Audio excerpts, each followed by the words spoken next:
Good morning. Great to be together for a few minutes today. And I wanted to mention I'll be in Revelation chapter 12 in a minute or two here. But I wanted to mention a couple of things. We got we just wrapped up our missions month and actually extended it a couple of weeks because of missionaries that showed up. And I got some more missions pledge cards here. And we've got so many faithful people pledging. But I wanted to point out here is a junior high boy who, and most of these I don't look at, I just pass them along and they're totaled, and everybody, this is about as close as I get to ever knowing what anybody else gives, and I couldn't tell you who people have pledged, who has pledged how much. I don't keep track of that in my head. I'm not that smart, but things like this stand out. This is a junior high boy who's pledged $1 a week. Well, that's $50 a year. That's pretty significant. If we got everybody in the church that didn't give anything to missions to give $1 a week, that would be a lot of money. But anyway, I appreciate your faithfulness. So many of you, and I have no idea where all the money comes from to pay the bills and to keep things afloat here. I'm thinking it comes from you who attend our church, you who are a part of it. Maybe you're remotely a part of it right now with COVID things and all, but whatever it might be that your involvement, I appreciate it, and I'm very grateful for it. I wanted to mention I like to read. I don't have nearly enough time to read all I'd like to, but I try to mention some books now and then. I want to encourage you to get good reading. Hollywood is perverted and vulgar and lewd and godless and against the home, the church, the family, and in America, and the flag and all that kind of thing. And so there's a lot of great things you can read. This is a book I've mentioned along the way. This is called Imprisoned Preachers and Religious Liberty in Virginia. And this was put together by Peyton Little. And I'm trying to think when he put it together. This printing was 1938, but his actual printing was long before that.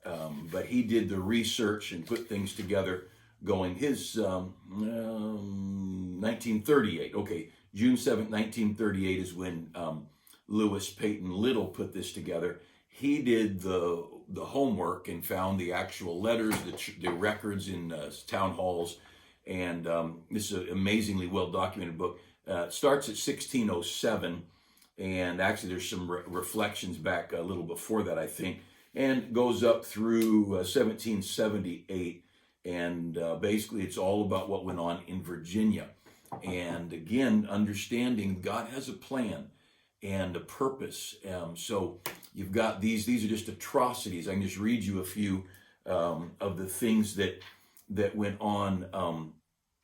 Let's see. Laws. There's a list of laws that led up to the persecution. There's the First Baptist Church in Virginia. And then there's 1760, David, Thomas, Samuel, Harris, James Reed, and the inhuman treatment they received. Lewis Craig and John Waller, these are famous men that suffered, were beaten and jailed, and mob violence, live snakes and hornet's nest used to break up meetings, so they'd throw a hornet's nest into the church building of the Baptist Church. 1868, Catholic toleration versus Baptist persecution. 1767, the new birth preached and emphasized. James Reed dragged off the stage, kicked and cuffed about, and on and on. There's just a list of people that were imprisoned. James Ireland's a great story. They put this guy in prison, this Baptist preacher in prison. They made him so mad, they just thought, we got to get rid of him, so they put a bunch of gunpowder around the little jail cell. They didn't have much of a jail. And this was 1769. And so they put a bunch of gunpowder on him and lit it on fire to try and blow up the jail, trying to kill him, and it never did. But anyway, there's just John Waller, 1771, jerked off the platform where he was preaching, severely whipped. And it's just basically the stories. David Barrow, nearly drowned by 20 strong men. Elijah Baker imprisoned in a Comic County jail, and on and on. And the thing that I was pointed out this is all about Virginia, and in my opinion, and I think probably I got it from somebody, I don't remember where it came from, but Virginia is where the focal point of Patrick Henry, Thomas Jefferson, George Washington, James Madison, a lot of the people responsible for giving us a Bill of Rights and a Constitution were in that area, and they saw these things going on. And these men, many, I don't know about all, but many of them were affiliated with the state church, which would have been the Church of England, the Anglican Church, and they were a part of that religious organization that mandated if you didn't go to church, you get whipped. If you didn't support the Church of England minister, you can be fined so many pounds of tobacco and whatever. And those laws are all in here.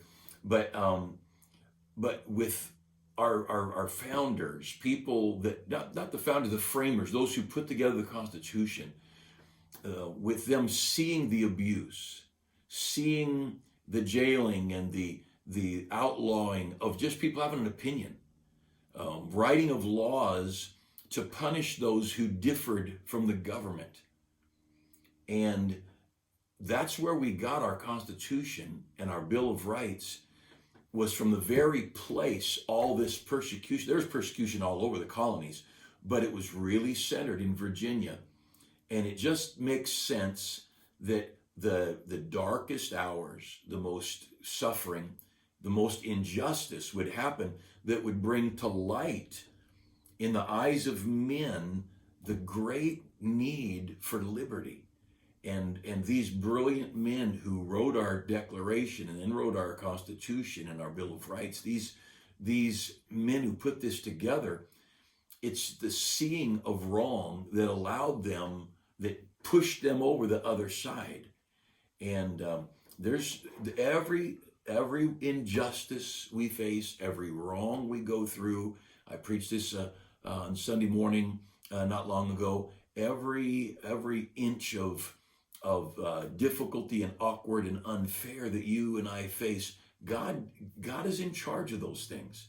And faith is us saying, God knows what's going on, God knows what I'm facing, and God is going to take care of this and see it for his good, not necessarily for our good.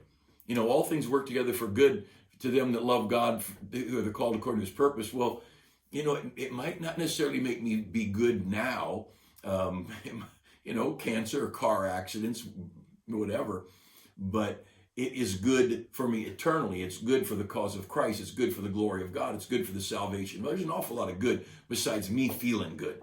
And this old book full of stories. And let me just read a couple of quick thoughts here.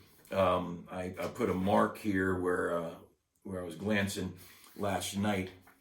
Here is, this is in 1615. So 1615, this would have been the time John Bunyan was in prison, in debtor's prison, writing Pilgrim's Progress. This would also be during the time when our King James Bible was written, in that window of time.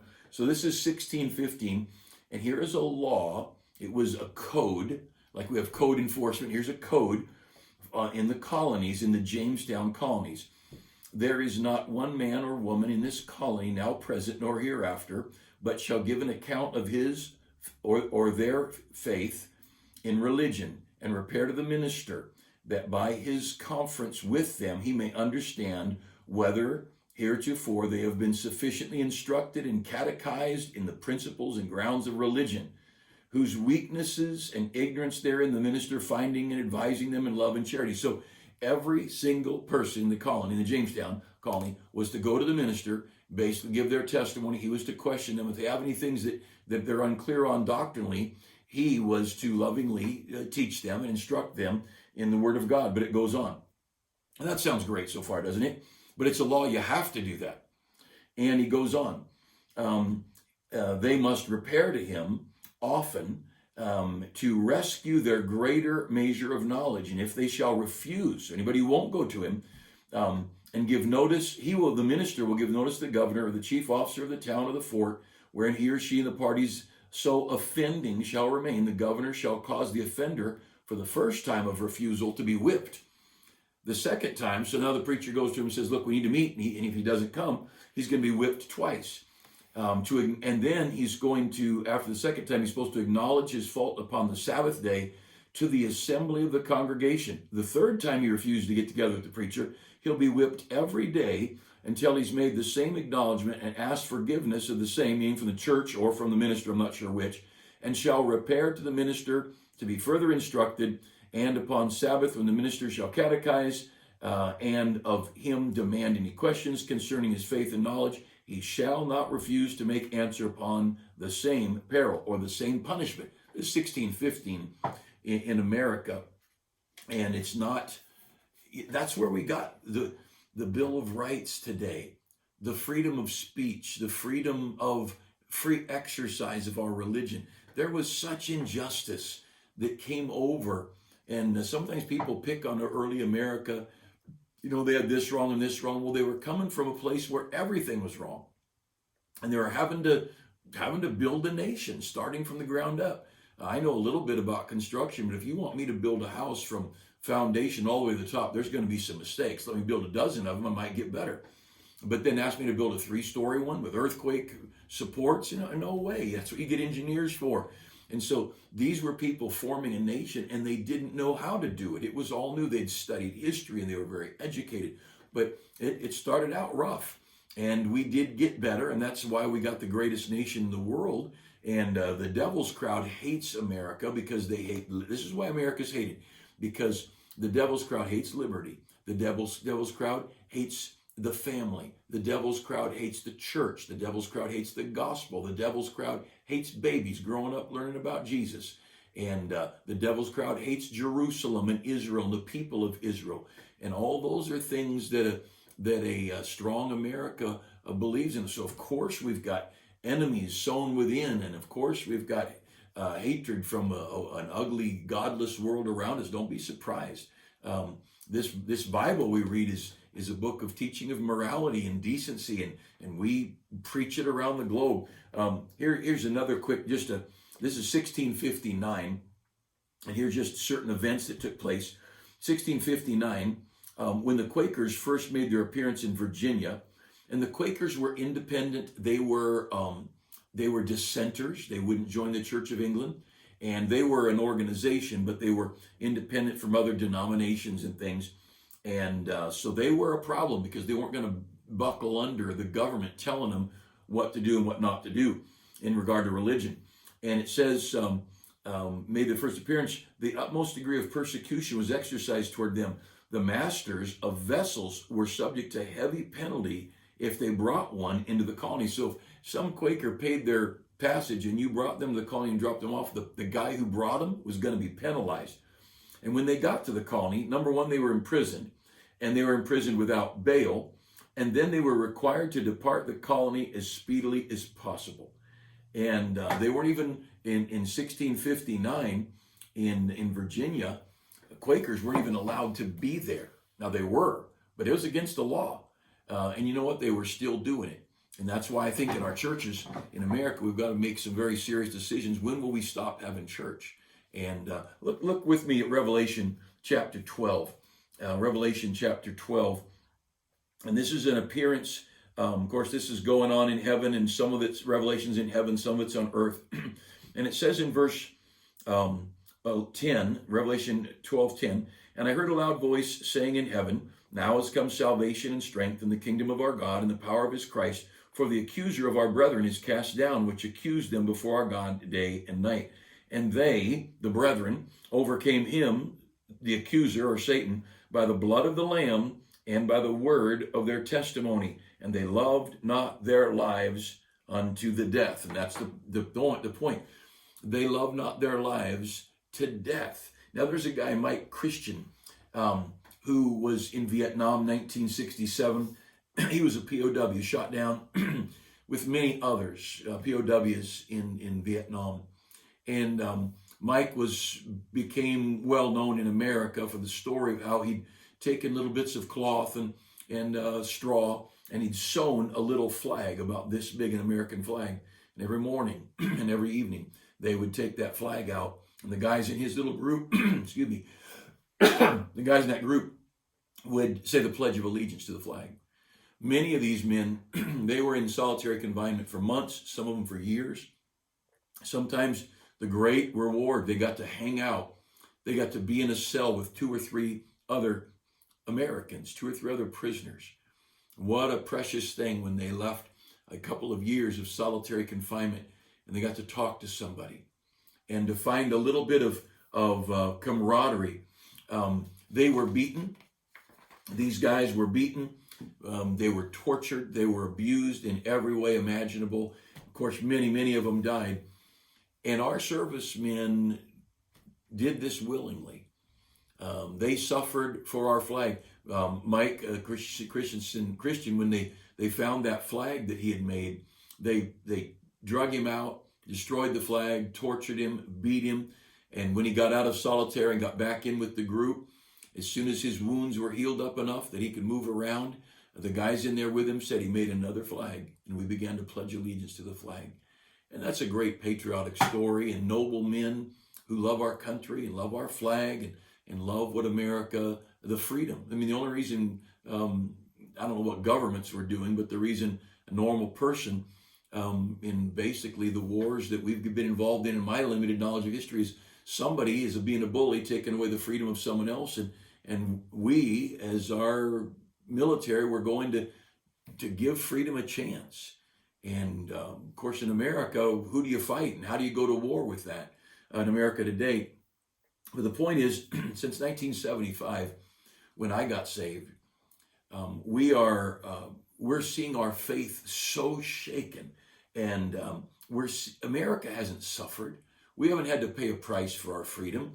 We haven't had to do without. We're spoiled rotten, and when we have been so convinced by our media that there's some horrible thing out there destroying lives, and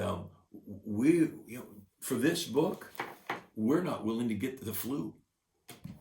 For fellowship, for singing and worship, for gathering together with the people of God. We have people who put a uniform on for a cause, and they're not even sure what the cause is. They're just patriotic. They're willing to trust their commander-in-chief and other people who are making the decisions, and they're willing to go risk their lives and for maybe not even a true cause. And look, this is the cause. This is why we have church. This is why we have preaching. This is why we go soul winning. This is why we have ministries. This is why we pass out tracts, and the Bible talks about not forsaking the assembling of ourselves together.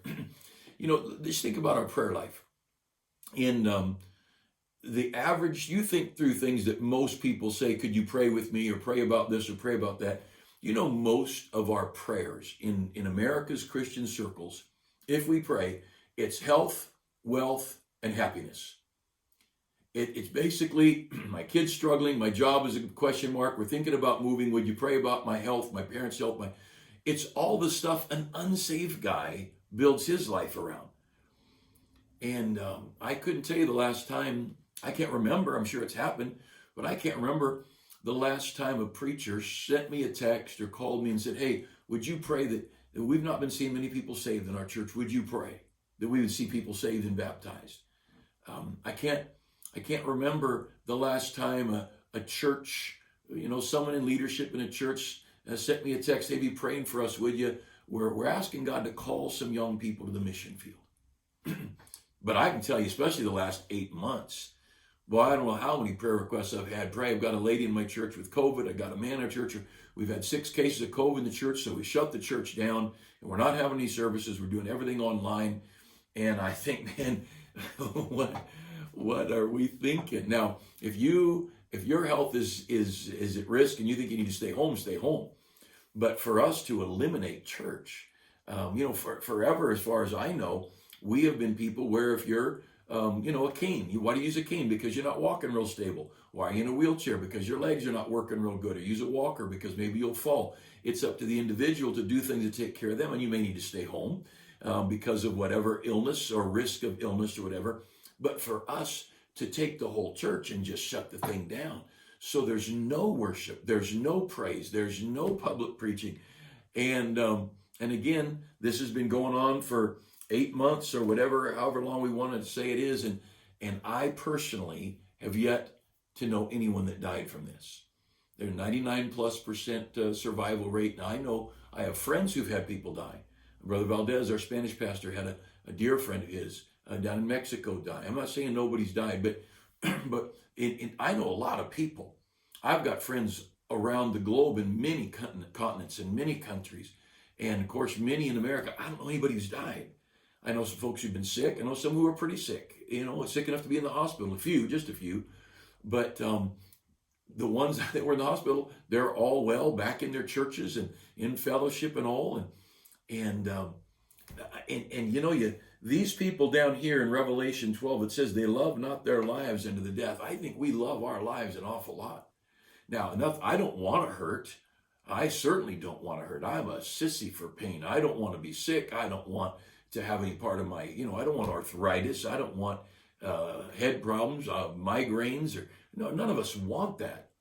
But at what point are we willing to throw our Christianity out when there are men and ladies in uniform who are going around the globe for a questionable cause? They're going for the loyalty to their flag, but the one who's actually pulling the strings and pushing the buttons, it's a question mark. And our Baptist and other independent dissenters, they called them, these people who went to jail willingly and were beaten and abused for their faith, we're going to walk down golden streets with them and explain, I don't know, well, we need to explain why we quit going to church. Because we were worried about getting sick, a sickness that 98 point whatever number of people get over and are back running fine. And I don't know what we're going to do. There's a little quote I found in this book. It says, "Not to their crowns do we aspire, but to their deathless higher desire."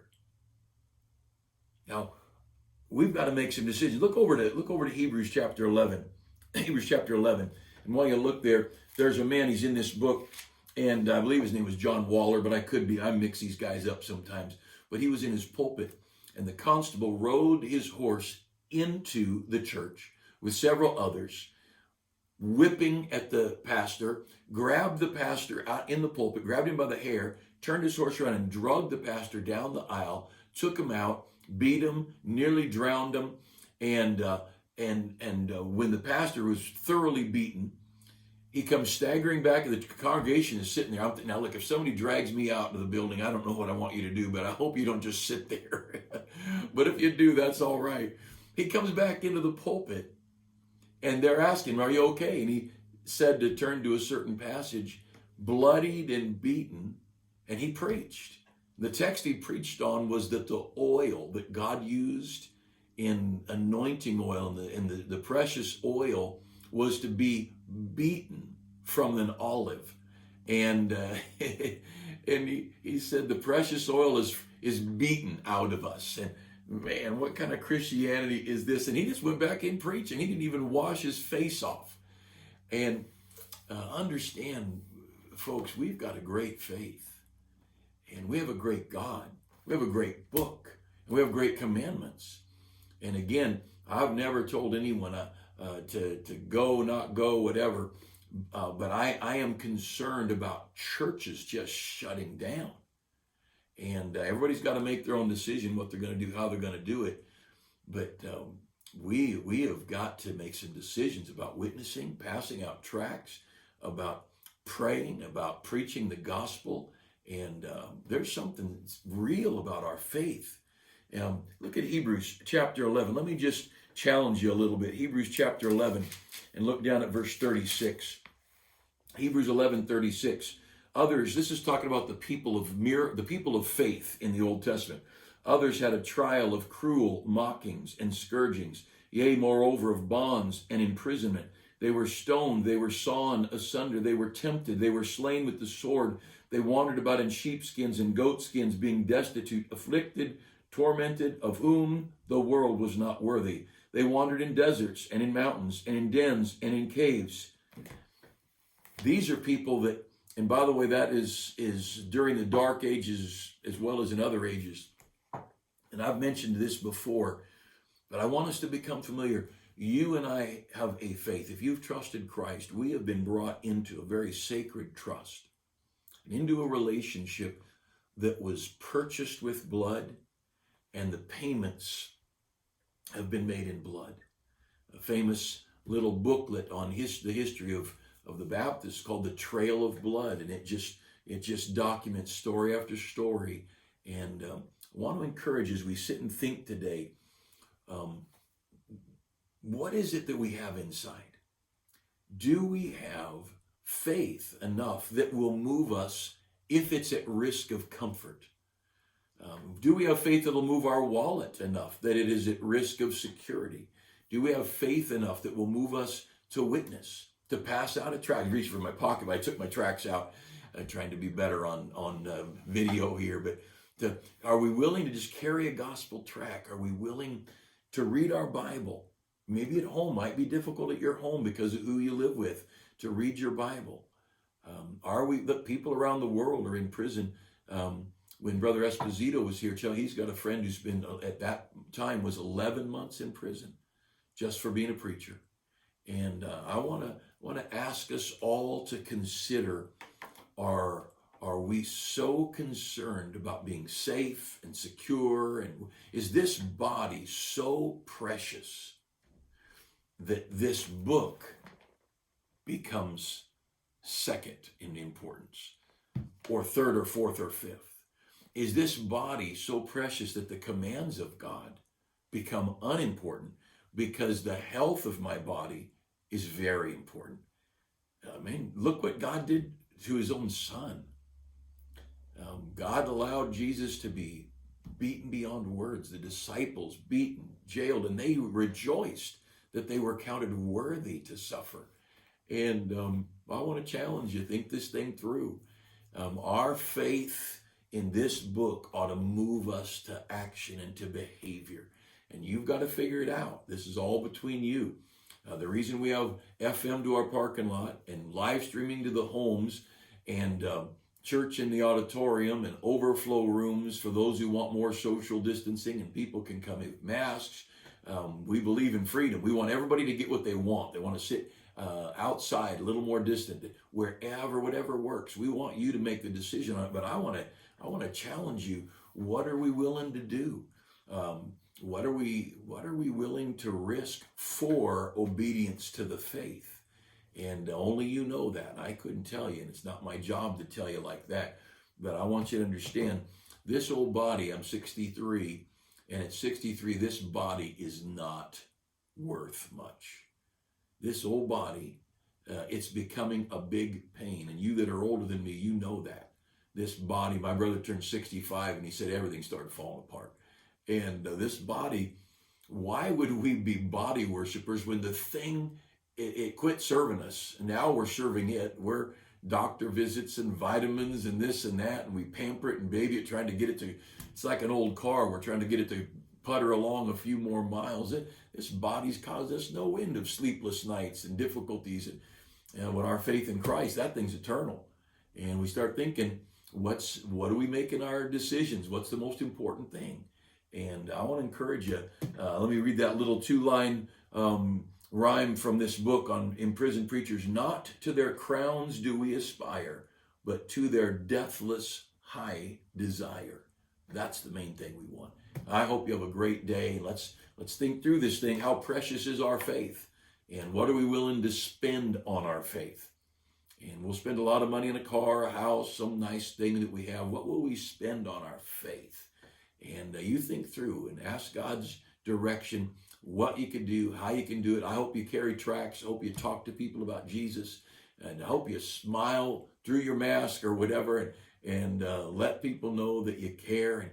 And in this world of darkness and confusion, you have the answer. So let's tell people about it. Have a great day. Thanks for taking a few minutes this morning.